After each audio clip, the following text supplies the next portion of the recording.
Hi everyone, welcome to your section 8.3 notes. Today we're getting into ellipses. So a circle we know from our last lesson. Oops. Oh, maybe that'd be helpful. Oh, that's not gonna be helpful. I'm too zoomed in. So we remember from our last class we were doing circles, right? And a circle is a set of all points that are the same distance away from the center, right? So all these radii are the same. So all these points along the circle are equidistant to that center. So now what's going to happen is in an ellipse, we're no longer going to have, so it's kind of like a flattened circle, right? So if my center is here, the distance to get out to this part of the circle is much longer than the distance to get up to that part of the, I shouldn't say circle, the ellipse. So we're no longer equidistant all the way around. So here's our formal definition. An ellipse is the set of all points in a plane whose distance from two fixed points in the plane have a constant sum. And we call those fixed points the foci. The lines through the foci would be the focal axis. We're going to end up having a major and a minor focal axis. The point on the focal axis midway between the foci will be the center.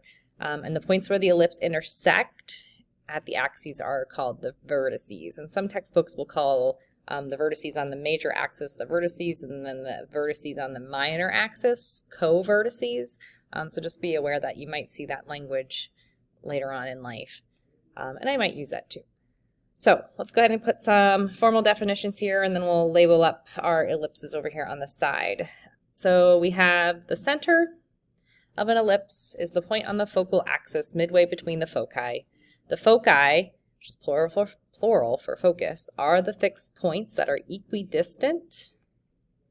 Equidistant just means equal distance from the center and located on the focal axis. In this case, our foci will always be on the major axis, which is always your longest one. The points where the ellipse intersect its axis are called vertices. And we're going to use language of co-vertices and, why do I put an IE there? Vertices? Vertices and co-vertices. Vertices for major axis endpoints, co-vertices for minor axis endpoints. A line segment with endpoints on an ellipse are also called chords.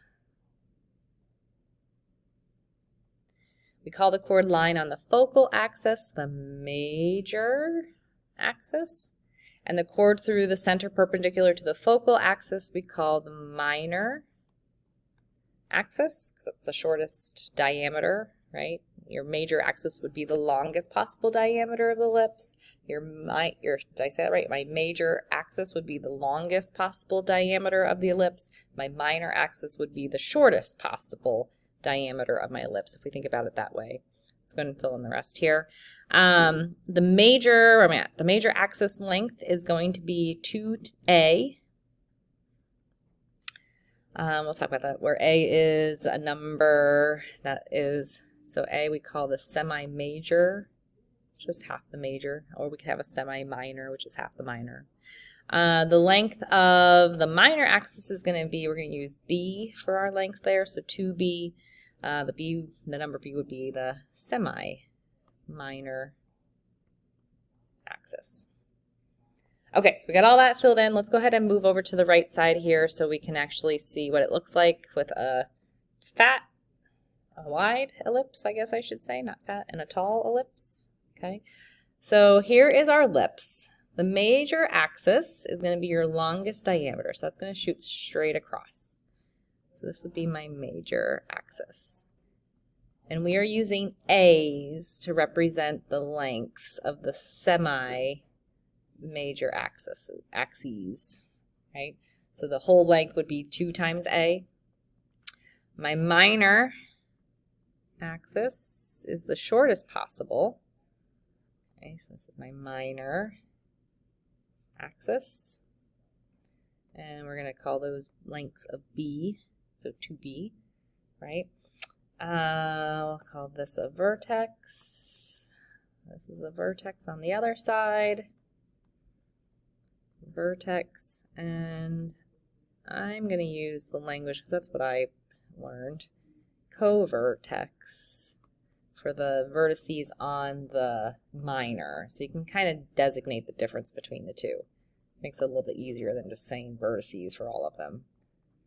So your covertex are there.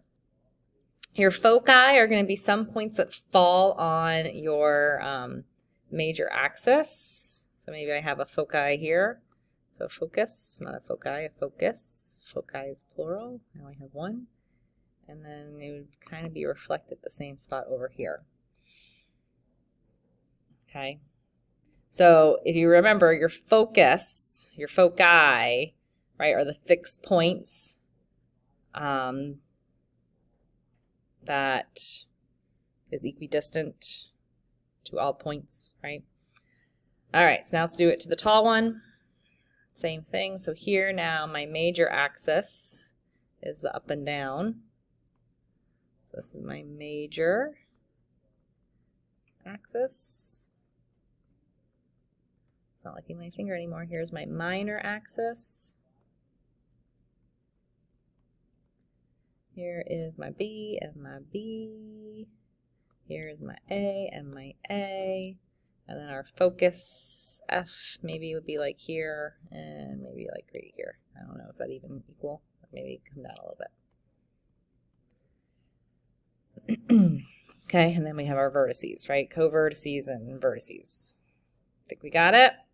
Okay, so now let's put it into some practice. So here are Pythagorean relations that deal with ellipses. So notice we have a whole bunch of right triangles happening, right? So the one on the left has my major axis as the horizontal axis. So we can create a right triangle with my co-vertex, and the foci creates a right triangle, which is pretty cool. On the tall ellipse on the right, my major axis is now the vertical y-axis. So I can create a right triangle with the foci there and my co-vertex, okay? So you can kind of see the ordered pairs and how they play out there. So now let's go through our formal equations of ellipses. So if we had an ellipse that was centered at 0, 0, and my A was larger than B, right? So your A is we're just always going to make A be the major axis. So A was always going to be the larger number. Okay, so your major axis is always the longest diameter, right? So if we're centered at 0, then my standard form, my standard equation for an ellipse is going to be x squared over a squared plus y squared over b squared is equal to 1. Okay. And then it could always be flipped. Like let's say that it's tall. So this would be the case if it was horizontal. If it was a tall ellipse, then my x direction would be the shortest. So then it would be x squared over b squared is equal to y squared over a squared is equal to 1. Okay, so if we are fat, or wide, I shouldn't say fat, if we are wide, our focal axis is going to be the x-axis. So that's your major axis, right? Over here it would be the y-axis. Your foci would land at plus or minus c comma 0 for the wide one. For the tall one, it would be at 0 comma plus or minus z. My vertices would be at plus or minus a comma 0 or 0 comma plus or minus a if we were tall. My semi-major would be A for both, right? My semi-minor would be B for both. I'm running out of space. And then the Pythagorean relation here would be a squared is equal to b squared plus c squared. And over here it would still be a squared is equal to b squared plus c squared. So if you go up to that top, right, your hypotenuse is a. So that's why the a is all by itself. So don't confuse that with the Pythagorean theorem that we're used to. A squared plus b squared equals c squared. Not quite exactly the same, right? Okay, so we've got all of that. Your co-vertices would be plus or minus b, right? Which genomes does not have that on here. Okay, so let's go ahead and do example number 1. So here we have an equation, x squared over 25 plus y squared over 9 is equal to 1. So that tells me we have an ellipse. My a is going to be the square root. So the square root of this is 5. The square root of this is 3. My a is always going to be the largest number. So 5 and 3. So then now I need to solve for c. So a squared is equal to b squared plus c squared. So 5 squared is equal to 3 squared plus c squared. So that's a perfect special right triangle, or not a special right triangle, Pythagorean triple. So 3, 4, 5. So my c is going to be 4. My major axis, so since my x is attached to the largest one, right?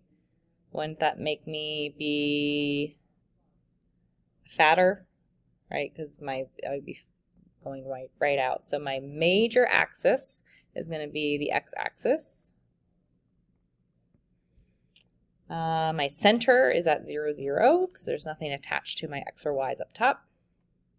My major vertice is going to be going to the right 5 to the left 5. So to the right 5 puts me at 5, 0. To the left 5 puts me at negative 5, 0. My minor vertice, I'm going to go up 3, down 3. So 0, 3. Down 3 will put me at 0, negative 3.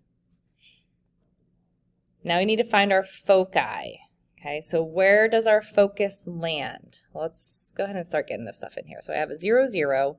I'm going to go up 3, down 3, right 5, left 5, right? So here's my ellipse. Oops. That's not very good. Hopefully here's a little bit better. So now I know that I'm going to be creating a right triangle with my foci. So my foci is going to be somewhere over here, F. Well, I know that this is 3, right? Yeah, I know that that's 3. My foci, I don't know what this is. This represents my A, right, which is 5. Right, go back up. Notice your hypotenuse was your A. So that makes my X 4. So my foci is going to the right and the left 4 units. So my foci is at 4, 0 and negative 4, 0. Did I land it there? No, I did not. So, oops. Bring that back. Let's get rid of this.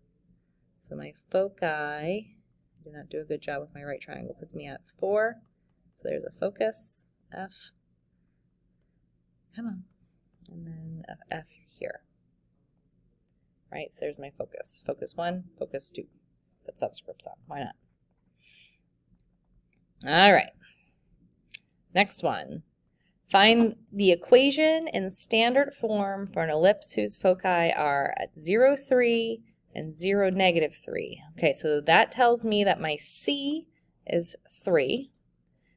And we have a major axis length of 10. Now, because my foci are up and down, that tells me my major axis is going to be vertical. So it's going to be a tall guy, right? So that makes my A, so A squared, is going to have to be equal to, oh, my major axis is 10, so my A would be half of that, so 5. So again, I have a 5, 4, 3 right triangle using my Pythagorean triples. That would make B, B4, or solve it out. 5 squared is equal to x squared plus c squared, or 3 squared. All right, 25 minus 9 is 16, square root it. We all got that. So now my equation is going to be x squared over my a, which in my case, or my b, sorry. So x is going to be the smaller of the two, so 16 plus y squared over 25 is equal to 1. My major axis is the y-axis, because we're going up and down. My center is at 0, 0. My major vertices, or my regular vertices, are at 0, 5, 0, negative 5. My minor vertices, my co-vertices, are doing a movement of 4, so negative 4, 0, 4, 0. So let's go ahead and plot that out. So up 5, down 5. right 4, left 4. And my foci are at 3. So F1, F2. So my foci are at 0, 3, and 0, negative 3. Done. All right, so now let's shift that center from the origin and make a new center of h comma k. So nothing really is changing like it has been in the past with our circles and our parabolas. We're just now attaching values to our h and k. So here you kind of see all the synopsis of it. Let's put it down here in this table. So my equation for the wide one is, or the short one, x minus h squared all over a squared plus y minus k squared all over b squared is equal to 1. If we were tall, it would be x minus h squared, add the smallest one to the denominator, so b squared plus, ooh, I feel like I'm writing on my face right now, y minus k, maybe I'm writing underneath my face, y minus k squared all over a squared is equal to 1. This is what I have, just in case I am writing on my face right now. Y minus k squared over a squared is equal to 1. The center for both of these is at hk. My focal axis, if we are short, is y equals k. If we are tall, it's x equals h. My foci are at h plus or minus c comma k. Foci over here is at h comma k plus or minus c. Vertices are at h plus or minus a comma k. Here we're at h comma k plus or minus a, right, for your major, your vertices, not your co-vertices. Your semi-major is still a and a, semi-minor is still b and b, and then your a squared equals b squared plus c squared, that still holds true down there at the bottom. So a squared is equal to b squared plus c squared. A squared is equal to b squared plus c squared. All right, so let's go ahead and work through these examples. So we have the equation 9 times the quantity x plus 3 squared plus 4 times the quantity y plus 2 squared is equal to 36. All right, so we need to divide everything by a number. Now the nice thing here is the number on the right, right? I need to get rid of the 9 and the 4 in front. So what can I divide everything by to get rid of the 9 and the 4 in front? I can divide everything by 36. So divide by 36, divide by 36. That's going to get me my 1, right? That gets me my 1, which is what I need. So now I have y plus 2 squared over 9 plus x plus 3 squared all over 4. So my a is going to be the square root of the largest, so 3. My b is the square root of the smallest, so 2. My c would then be, what is that going to get me? 9 equals 2 squared plus x squared, so 4. So the square root of 5, which is about, what, 2.24? All right, so my equation, just did that, so x plus 3 squared over 4 plus y plus 2 squared over 9 is equal to 1. My major axis, since my larger number is attached to the y, we're going up and down, so we're at the y-axis. It's vertical. What would be the equation of that? My major axis would be going through, where's my center? My center is at -3, -2, so x equals -3.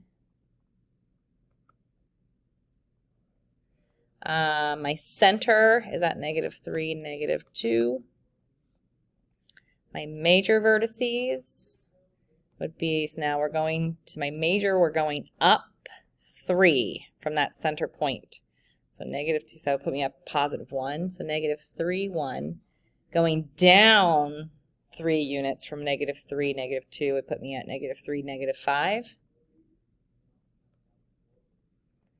My minor vertices, we're going to the left 2 units of the center.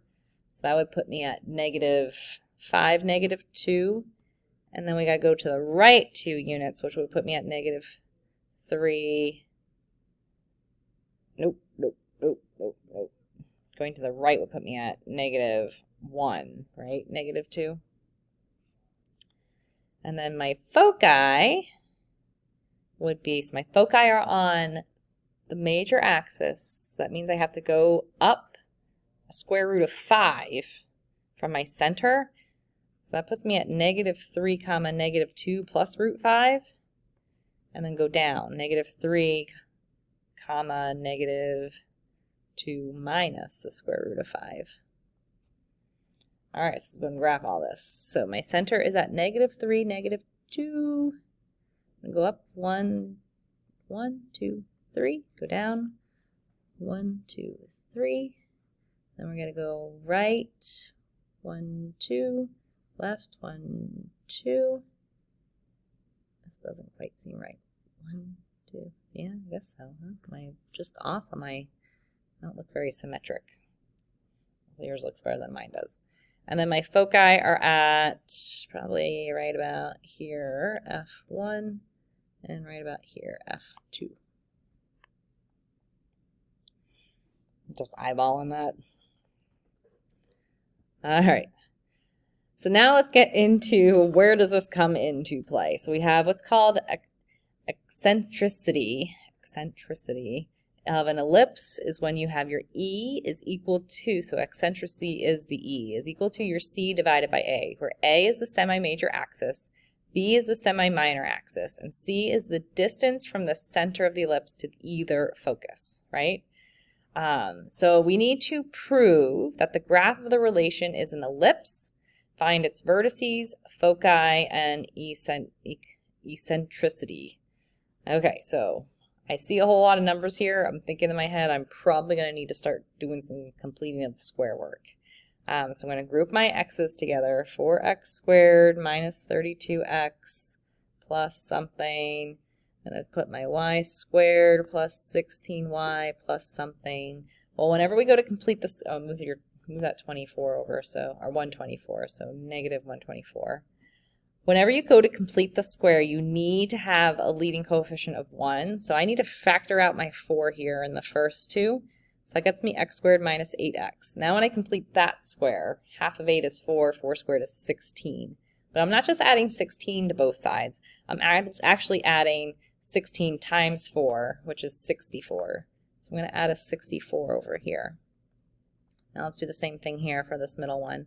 So y squared plus 16y, half of 16 is 8, 8 squared is 64 again, so I'm going to add a 64 there. I don't need to multiply it by anything because I don't have anything I have to factor out. My y squared had a coefficient of 1. Okay, so this factors to x minus 4 squared. This factors to y plus 4 squared. Nope, y plus 8 squared is equal to, all of that gets us, what, 4? When we put it together? 64 plus 64 is 128 minus 124, yeah, 4. I need that 4 to go to a 1, so I'm going to divide everything by 4. So now I end up with the equation of x minus 4 squared over 1 plus y plus 8 squared over 4 is equal to 1. All right, so that puts my major vertices, right? So my larger numbers on the y. So that means I'm going up or down. So my A is 2, my B is 1, my C would be then what? A squared is 4 is equal to 1 plus x squared, so the square root of 3. Okay, so my major axis going from the center, my center is at 4, -8. Okay, so that means we have to go up 2 from there, right? So that would put me at, my center's at 4, -8. So going up 2 would put me at 4, -6. 4, -6. Going down 2 would put me at 4, -10. my minor vertices, I'm sorry, this is really scrunched down here, would be to the left 1. So that would put me at 3, -8, and right 1 will put me at 5, -8. My foci, so as we're going up, C would put me at 4, -8 plus the square root of 3. Down C would be at 4, -8 minus the square root of 3. So my eccentricity is going to be C, the square root of 3, divided by A, which is 2, which is about 0.866025. Okay. All right, so eccentricity. I think that's it, right? All right, that concludes your notes.